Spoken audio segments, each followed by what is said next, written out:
Chérie FM, les dossiers de la rédaction, Vincent Mazoué. Elles sont PDG, journalistes, danseuses, chercheurs, toutes ont un point commun, la passion de leur métier et l'envie de réussir. Le prix Trofemina récompensera l'une d'entre elles le 14 juin prochain à Versailles. C'est déjà la 8e édition de cet événement entièrement tourné vers les femmes.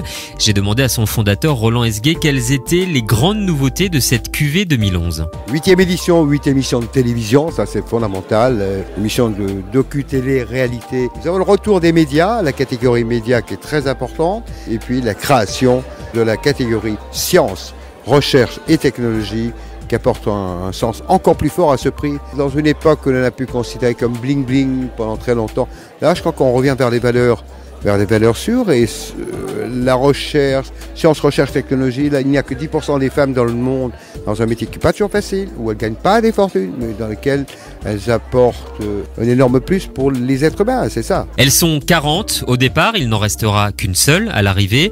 Pour autant, le Trofemina n'est pas vraiment une compétition en soi. Il y a compétition au classique, en ce sens qu'il y a une gagnante dans chaque catégorie et une grande gagnante.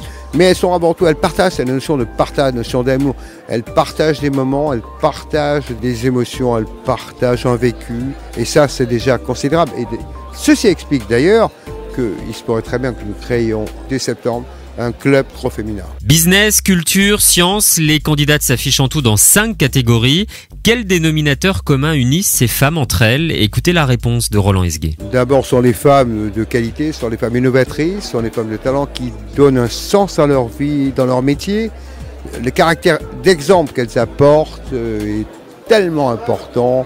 À une époque, justement, où il y a de moins en moins de repères, un coup de chapeau à ces femmes. J'aime trop peut-être les femmes, c'est que sans elles, je dis que la femme est l'avenir de l'homme et j'en suis intimement persuadé. Accompagné de femmes, on va beaucoup plus loin. Grâce aux femmes, on a peut-être l'assurance que l'humanité ne se pètera pas la gueule totalement. Rendez-vous le 14 juin pour connaître la lauréate du Trofemina 2011. En attendant, vous pouvez suivre les portraits des candidates sur Énergie 12 et Énergie Paris.